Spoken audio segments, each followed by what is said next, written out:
Pues desde el comienzo de su pontificado y a través de palabras convincentes y hechos concretos, el Papa Francisco ha alentado a la Iglesia a acompañar a todas las personas que se ven obligadas a abandonar su patria, ¿verdad? Podríamos decir que nos ha animado a esta actitud de esperar acompañando. Era extranjero y me acogisteis, son las palabras que Jesús nos dice en su Evangelio. Se hace extranjero y espera que la acojamos. Son palabras muy fuertes que hemos de profundizar en el silencio. La Iglesia ha escuchado estas palabras y en varias partes del mundo espera y acompaña y acoge a migrantes y a refugiados. Se pueden distinguir 4 fases de la experiencia migratoria: el momento de la salida desde el lugar de origen, el tránsito en un territorio determinado, la llegada, seguida por el proceso de integración, y finalmente el retorno en patria para aquellos que deciden o se ven obligados a hacerlo. En cada una de estas etapas, y por supuesto lo que sucede en ellas, la Iglesia en cada rincón del mundo está presente y anima a todos, personas de buena voluntad, a responder tanto a nivel personal como colectivamente a las necesidades materiales y espirituales de los solicitantes de asilo, de los refugiados, de los migrantes, también de los desplazados internos y, por supuesto, de las víctimas de la trata de seres humanos. Pero ¿por qué hay tantos migrantes y refugiados? Ya ante el gran jubileo por los 2000 años del anuncio de la paz, San Juan Pablo II incluyó el número creciente de desplazados entre las consecuencias de una interminable y horrenda serie de guerras, conflictos, genocidios, limpiezas étnicas que habían marcado el siglo XX. En el nuevo siglo no se han producido aún un cambio profundo de sentido. Los conflictos armados y otras formas de violencia organizada siguen provocando el desplazamiento de la población dentro y fuera de las fronteras nacionales. Pero las personas también migran por otras razones, ante todo por el anhelo de una vida mejor, a lo que se une en muchas ocasiones el deseo de querer dejar atrás la desesperación de un futuro imposible de construir. Se ponen en camino para reunirse con sus familias, para encontrar mejores oportunidades de trabajo o de educación. Quien no puede disfrutar de estos derechos no puede vivir en paz. Además, como subraya la encíclica Laudato Si, que muchos de vosotros conoceréis muy bien, es trágico el aumento de los migrantes huyendo de la miseria empeorada por la degradación ambiental. Ahora mismo tenemos en vista la COP28, ¿no? Estamos todos muy atentos a lo que va a pasar ahí. Sabemos que esta es una realidad y que cada vez hay más desplazados por razones climáticas. Es el comienzo de una nueva era con magnitudes sin precedentes de personas desplazadas por estos motivos.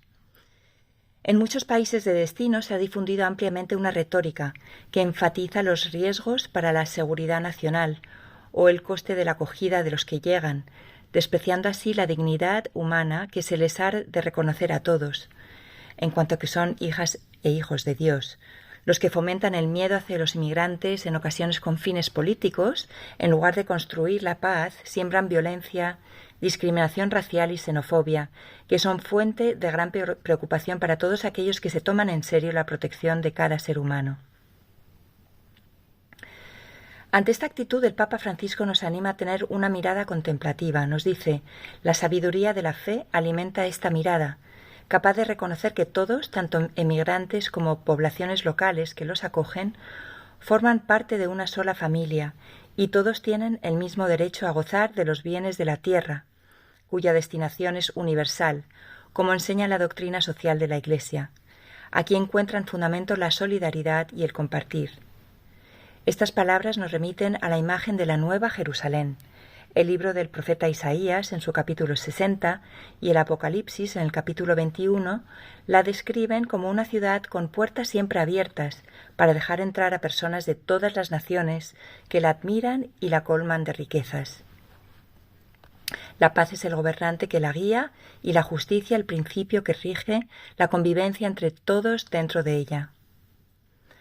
Observando a los migrantes y a los refugiados, esta mirada sabe descubrir que no llegan con las manos vacías, traen consigo la riqueza de su valentía, su capacidad, sus energías y sus aspiraciones, y por supuesto los tesoros de su propia cultura, enriqueciendo así la vida de las naciones que los acogen. Esta mirada sabe también descubrir la creatividad, la tenacidad, y el espíritu de sacrificio de incontables personas, familias y comunidades, que en todos los rincones del mundo abren sus puertas y sus corazones a los migrantes y a los refugiados, incluso cuando los recursos no son abundantes. Esta mirada contemplativa sabe guiar el discernimiento de los responsables del bien público, con el fin de impulsar las políticas de acogida al máximo de lo que permita el verdadero bien de su comunidad, es decir, teniendo en cuenta las exigencias de todos los miembros de la única familia humana y del bien de cada uno de ellos. Vamos a pasar ahora a la acción. Para ofrecer a los solicitantes de asilo, a los refugiados, a los inmigrantes y a las víctimas de la trata de seres humanos una posibilidad de encontrar la paz que buscan, se requiere una estrategia que conjugue 4 acciones: acoger, proteger, promover e integrar. Acoger recuerda la exigencia de ampliar las posibilidades de entrada legal, no expulsar a los desplazados y a los inmigrantes a lugares donde les espera la persecución y la violencia, y equilibrar la preocupación por la seguridad nacional con la protección de los derechos humanos fundamentales. La Escritura nos recuerda: no olvidéis la hospitalidad, por ella algunos, sin saberlo, hospedaron a ángeles. Proteger nos recuerda el deber de reconocer y de garantizar la dignidad inviolable de los que huyen de un peligro real en busca de asilo y de seguridad, evitando su explotación. En particular pienso en las mujeres y en los niños expuestos a situaciones de riesgo y de abusos que llegan a convertirles en esclavos. Dios no hace discriminación.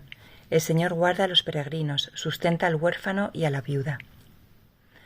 Promover tiene que ver con apoyar el desarrollo humano integral de los migrantes y los refugiados.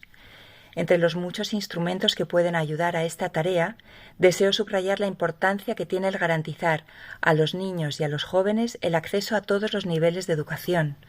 De esta manera no solo podrán cultivar y sacar el máximo provecho de sus capacidades, sino que también estarán más preparados para salir al encuentro del otro, cultivando un espíritu de diálogo en vez de clausura y de enfrentamiento. La Biblia nos enseña que Dios ama al migrante, dándole pan y vestido, y por eso nos exhorta: amaréis al migrante, porque emigrantes fuisteis en Egipto.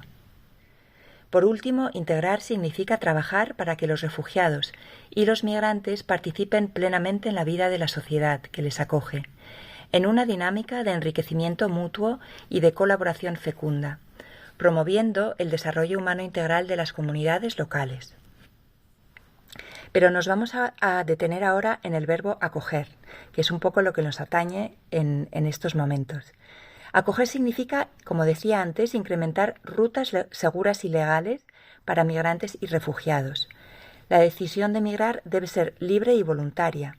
La migración debe ser un proceso ordenado que respete las leyes de cada país involucrado. A tal fin, la Iglesia promueve las siguientes 3 acciones. En primer lugar, es necesario evitar la expulsión colectiva o arbitraria de emigrantes y refugiados.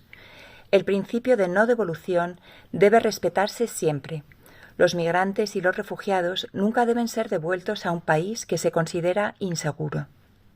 La aplicación de este principio debe basarse en el nivel de seguridad que cada individuo puede tener efectivamente, y no en una evaluación sumaria de la situación general de seguridad de un país. A menudo, la aplicación sistemática de una lista de países seguros no tiene en cuenta las reales necesidades de seguridad de determinados refugiados. Es necesario tratar cada caso individualmente. En segundo lugar, deben multiplicarse las vías seguras y legales para una migración sin riesgos añadidos. Esto puede lograrse concediendo visados humanitarios, visados para estudiantes y aprendices, visados de reagrupación familiar, incluyendo hermanos, abuelos, nietos, es decir, no solamente la familia nuclear, sino mucho más expandida, y visados temporales para personas que huyen de conflictos en países vecinos, estableciendo corredores humanitarios para los más vulnerables y poniendo en marcha programas de patrocinio privado y comunitario, así como programas de reubicación de refugiados en las comunidades en lugar de agruparlos en centros de detención. Por último, el valor de la seguridad de cada persona, arraigado en un profundo respeto por los derechos inalienables de los migrantes, solicitantes de asilo y refugiados, debe estar correctamente equilibrado con las preocupaciones de seguridad nacional. Esto puede lograrse mediante una formación adecuada de los agentes fronterizos, garantizando que los migrantes, los solicitantes de asilo y los refugiados tengan acceso a los servicios básicos, incluidos los servicios jurídicos, garantizando la protección de quienes huyen de la guerra y de la violencia, y buscando soluciones alternativas a la detención para quienes entran en un país sin autorización. Las palabras del Papa Francisco nos alientan. Somos muchos los que compartimos el sueño de un mundo en paz. Junto con los migrantes y los refugiados, la humanidad puede transformarse cada vez más en familia de todos y nuestra tierra verdaderamente en casa común. A lo largo de la historia, muchos han creído en este sueño y los que lo han realizado dan testimonio de que no se trata de una utopía irrealizable. Estamos en la misma barca, así que recemos mutuamente por esta bella misión que nos une y pongámonos manos a la obra.